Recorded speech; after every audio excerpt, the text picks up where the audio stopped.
weekend tubadde n'emboozi eya Philly Bongole Lutaya na family ye evuddeyo kubanga eclaiminga ebintu bye naddala abayimbi abaawe ennyimba okuziyimba naye ne batagoberera ndagaano zakolaki zebasayininga mu kusooka. Kakati madde ninawe ensoma wano nendaba ekintu ekyagala okufaanaganako kakati Ed Sheeran muyimbi w'amaanyi alina oluyimba bayita Thinking Out Loud.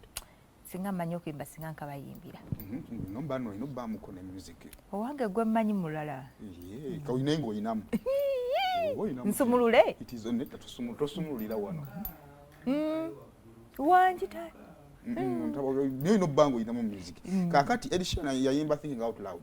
Kakati oluyimba olwo estate oba yandibadde nga management bayinza okuba balooya oba family eno nga bwayinza okukyagala okiyita eya Martin Gaye bagamba nti we bawulira olimba lwa Thinking Out Loud bawuliramu elements oba bawuliramu codes ezagala okufaanaganamu ne Martin Gaye olimba luyayimba lwa Let It Get On.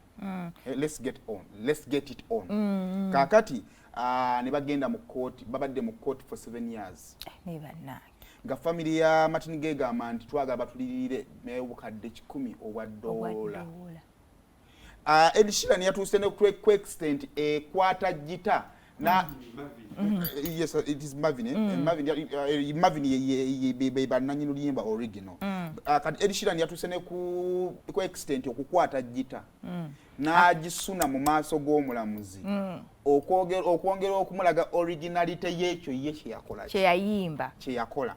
So kakati wano mu Uganda tuyinza okuba tukyazanyira mu copyright n'ebintu by'abantu bye bakoze naye tomanya wakati ono omusajja yafadda Martin Gaye yafadda oba kitegeera naye Ed Sheeran abadde ali mu kulebukana na estate na family oba kitegeera but finally yaguyiseeko naye kati ndowooza kyakuyiga eri naddala bayimbi wano mu Uganda engeri gye tubuukirabuukiramu ennyimba gundi yafa twalaba ekintu kya Philly Bongole Lutaya ku Eddie Kenzo oluyimba yalusaba mu butongole buli yalaba oluyimba yayagala okuyisaawo ebye ne mutandika okukola ez'enjawulo naye ate mwenga temusabye naye ng'oli yasaba osobola okusanga family engeri serious n'ekwavuwaza ebyaddala kati fresh dali tukutumiddeko awo ndowooza tugenda kubanga tukireka awo then nga tukomye wane waffe mu Uganda